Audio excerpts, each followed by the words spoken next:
What's up, space pirates? This is your Admiral, the ever-charming Dr. Disaster. And when gamers have serious questions about an upcoming game, as we have had with Kingdom Come Deliverance 2, it would be wise for studios to treat those concerns seriously, as they would a small fire in their building. We're not asking for much. They don't have to react like this. Oh my God! Okay, it's happening.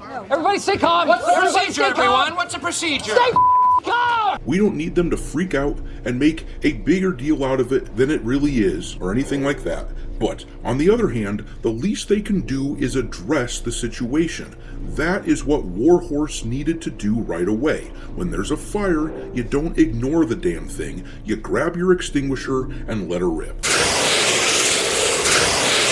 Well, I'm pleased to say that Warhorse seems to have done that. As I'm sure everyone is aware by now, Kingdom Come Deliverance 2 has been hit with controversy over the past week or so, as rumors started flying that the title was being banned in Saudi Arabia for having an unskippable gay scene in it, and for featuring a black character in ancient Bohemia. It's looking more and more, though, like this was sabotage by someone in the media, as we will discuss in a few minutes. But for gamers, the worry was that Warhorse was finally giving in to the woke mob and adding in their flavors of diversity. What in the hell's diversity? Fortunately, Daniel Vavra, the co-founder of Warhorse and writer for both Kingdom Come games, he's come out and given the extremely straightforward answers that gamers were demanding. In fact, he actually kinda sorta leaked some of the plot. Personally, I don't think they needed to go that far. Knowing who the guys at Warhorse are, knowing how they've pushed back against wokeness so vociferously in the past, I was okay with the more tepid and offhand response that they gave the other day, simply telling gamers to trust them and not believe what you read online. But some folks weren't convinced, so Vavra put out this thread on X disavowing the MoDeRn AuDiEnCe. Oh, wait a minute, you gotta understand, man, I never even saw these assholes before.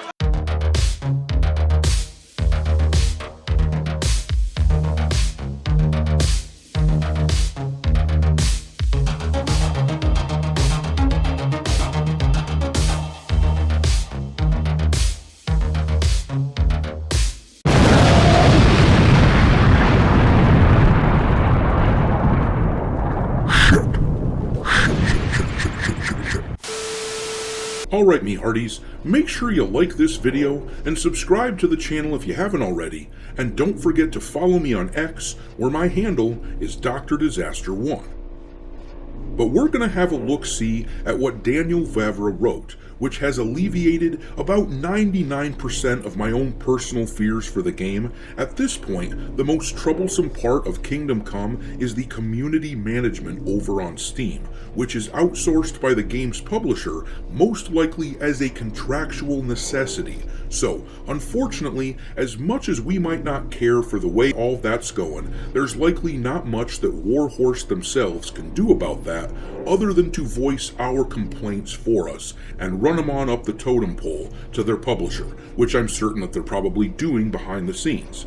But in any event, we are going to look at Vavra's thread on X, where he makes some great points, though there's also some I want to push back against. He wrote, "It's time to address wild claims some people spread that are apparently based just on one screenshot and a poorly translated tweet," and then he gives a spoiler alert for the game, which I will also reiterate. If you don't want any of the plot for Kingdom Come spoiled, well, beyond this point, there are some mild spoilers. You have been warned.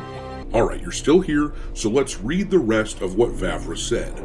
There are no unskippable cutscenes in our games. Anybody who claims otherwise never played them. We are not, nor ever were, banned in any country, at least not that we know of. And I will reiterate what I have been saying all week on this point, the fact that despite the reports of Saudi Arabia banning this game, it does appear to be available to purchase in that country on Steam even still. it does not appear to be banned in Saudi Arabia.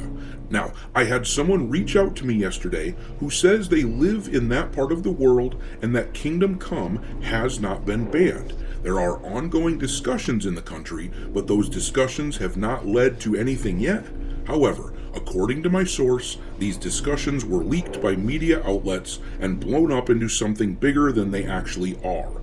Take this with a grain of salt, but it sounds as though a lot of this controversy was sabotage. I'm definitely suspicious of those in the media. Anyhow, continuing on in the thread, it says, as much as I don't like forced diversity, nobody was forcing us to do anything, and we are not forcing anyone to do certain things. Gay characters were already in Kingdom Come Deliverance 1. Kingdom Come Deliverance is an RPG. You are responsible for your decisions. If you want Henry to try a same-sex adventure, feel free. If you don't want to, you don't have to. All affairs are, and were in Kingdom Come Deliverance 1, purely optional. The characters are perfectly aware that it was a forbidden sin. So yeah, it sounds as though the gay scene stuff is a far cry from the sort of shit that we saw in Dragon Age the Veilguard, as an example, where it's a freaking plot point that Tosh was a trans person. It seems as though if you don't want to experience that sort of thing in Kingdom Come Deliverance, then, as an RPG, you simply just don't play it that way.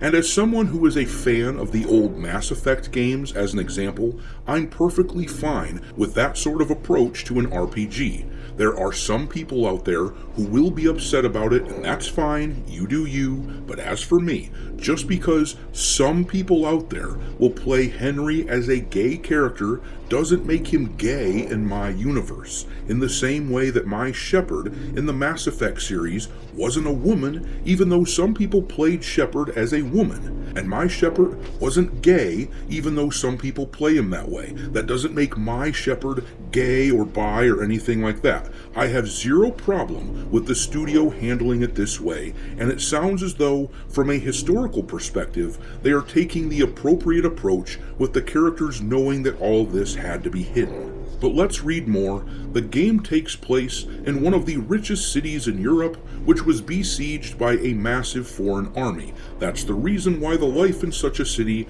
is more diverse than the life in villages which were featured in the first game.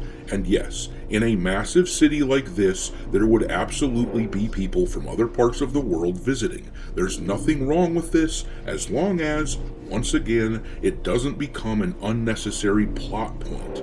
But reading on, Musa came to Bohemia with an invading army as a member of their royal court. He's an educated noble and Renaissance man from the Kingdom of Mali. At the same time, Musa is a very unusual figure for the local Bohemian folk, and many of the situations around him in the game stem from this. So, his presence makes sense and creates lots of interesting situations in the game. The way he talks and behaves has a reason. And here he's probably referring to reports that Musa was bragging about his home country, which had a lot of people concerned that we were getting lectures about how white countries are bad and other countries are good. But the truth is that in reality, people talk shit like this when they're in foreign countries. And it sounds as though they've simply made him realistic. They've made Musa realistic in this game.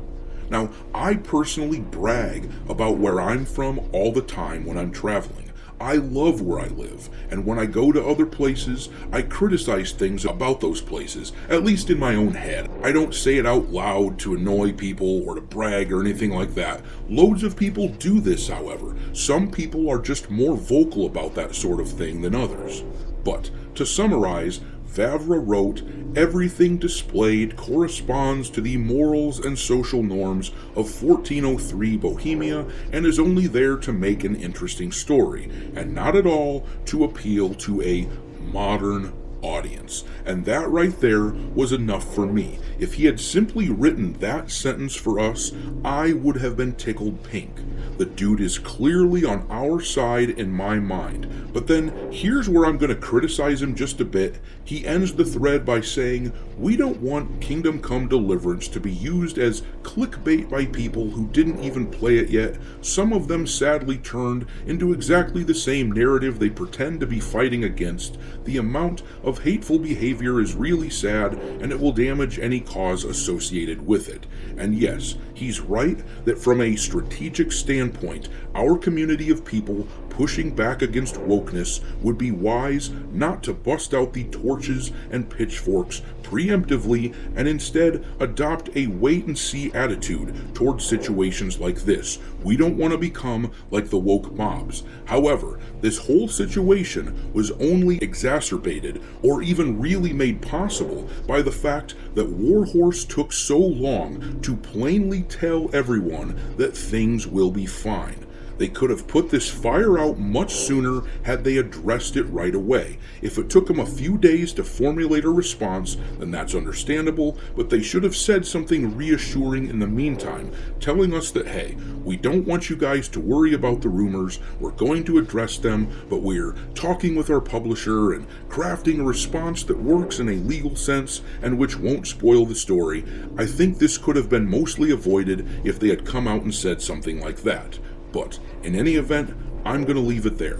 I personally am enthusiastic about the game, and I bet it will be awesome, but still, don't pre-order it. Wait and see, as I have been suggesting all along. I'll be streaming the game when it comes out, and obviously, a shitload of other people will as well, so keep your eyes open. In any event, drop your thoughts on the whole situation into the comment section below, and we will talk there. Thanks for watching me, Hearties. If you haven't already, your Admiral is inviting you to subscribe to the channel and become a part of the crew. Life as a space pirate may not be glamorous, but there's always plenty of booty.